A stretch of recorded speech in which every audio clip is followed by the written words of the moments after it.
حضرت بایزید بستامی کہتے ہیں کہ میں نے اپنی ماں کے آگے ہاتھ جوڑے، میں نے کہا امی تجھے راضی کروں یا رب کو راضی کروں؟ تو اپنے حق مجھے معاف کر دے، اللہ کو میں راضی کر لیتا ہوں۔ ماں نے کہا جاؤ پتر میں اجازت دیتی ہوں۔ گئے جنگلوں میں ذکر و فکر میں لگے رہے، تنہائی میں اس کو یاد کرتے رہے، دن رات ذکر کے چراغ روشن رکھے۔ 12 سال گزر گئے حق کی تلاش میں۔ ایک دن واپس بستام کے قریب سے گزر رہے تھے، خیال آیا چلتے چلتے ماں کو سلام کر جاؤں۔ دروازے کو دستک دینے لگے تو اس خیال نے ہاتھ روک لیا کہ ساری زندگی ماں کو سکھ تو دیا کوئی نہیں، اب دکھ بھی کیوں دینے لگے ہو؟ رات کا ایک پہر بیت گیا ہے، سردیوں کی لمبی رات ہے، ماں بستر میں لیٹی ہوگی، تیرے لیے اٹھے گی، دروازہ کھولے گی۔ دروازے کے ساتھ ہی لگ کے بیٹھ گئے اور ساری رات کاٹ دی، اس خیال سے کہ ماں کو تکلیف نہ ہو۔ جب سحری کا وقت ہوا تو اندر سے جو نالی آتی تھی اس نالی سے پانی آیا، سمجھ گئے میری ماں تہجد کے لیے اٹھی ہے اور وضو کا پانی ہے، تو فوراً دروازے پہ دستک دی۔ اندر سے آواز آئی بیٹا بایزید میں ابھی آئی۔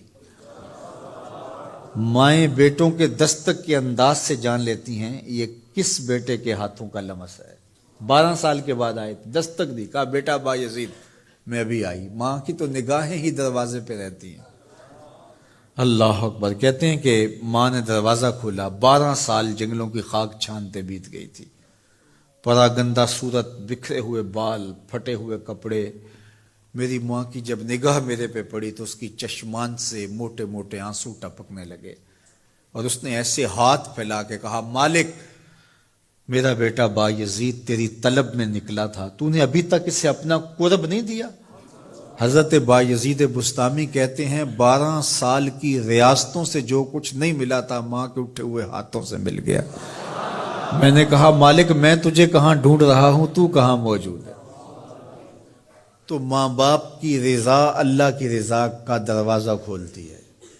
جن لوگوں کے ماں باپ ناراض ہیں اور وہ جا کے پیر صاحب کی خدمت کرتے ہیں، اور میاں ماں کے قدم چومو، باپ کی ٹانگیں دباؤ، ان کی خدمت کرو، تمہارے پہلے مرشد وہ ہیں، ان کو راضی کرو، پھر کسی شیخ کامل کی صحبت میں آنا، دیکھو کیسے دل کی بند کھڑکیاں کھلتی ہیں۔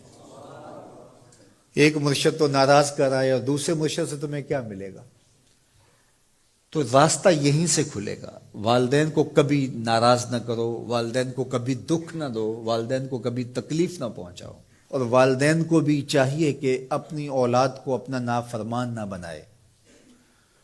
ایک بزرگ فرماتے ہیں کہ مجھے برابر 30 سال ہو گئے ہیں کہ میں اپنی اولاد کو کوئی حکم ہی نہیں دیا، کوئی حکم نہیں دیا۔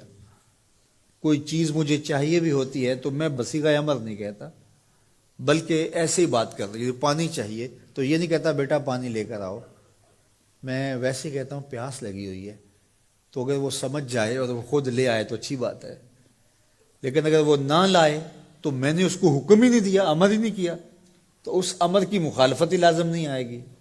تو کہا 30 سال برابر گزر گئے ہیں، میں نے اپنی اولاد کو حکم نہیں دیا کہ کہیں وہ میری نافرمان نہ ہو جائے، چونکہ اگر وہ نافرمان ہو گئی پلے کچھ نہیں رہے گا۔ جو اولاد ماں باپ کی نافرمان ہوتی ہے وہ ہوا میں بھی اڑیں، وہ چرخ پہ بھی جھولیں، وہ زمین پہ گرنے والی ہوتی ہیں، کبھی کامیاب نہیں ہو سکتی وہ اولادیں جو ماں باپ کی گستاخ، بے ادب اور نافرمان ہوتی ہیں۔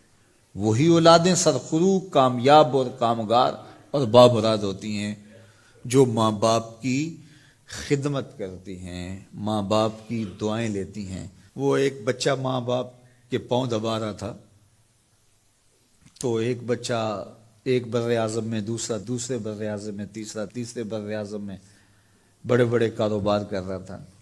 تو کوئی اس کا دوست ملنے آیا، اس نے کہا کہ اس نکمے کو بھی کہیں بھیج دو، فلاں جو ہے وہ یورپ میں ہے، فلاں امریکہ میں ہے، وہاں اتنی بڑی کمپنی اس نے کھولی ہوئی ہے، اس نکمے کو یہاں بٹھایا، اس کو بھیج دو، یہ تو نکمہ کسی کام کا نہیں۔ کہا یہ نکمہ ہی تو میرے کام آ رہا ہے، کہ نکمہ ہی تو میرے کام آ رہا ہے۔ تو اولاد خوش نصیب ہے کہ اپنے ماں باپ کی خدمت کرے، اور ان کے ساتھ حسن سلوک کرے۔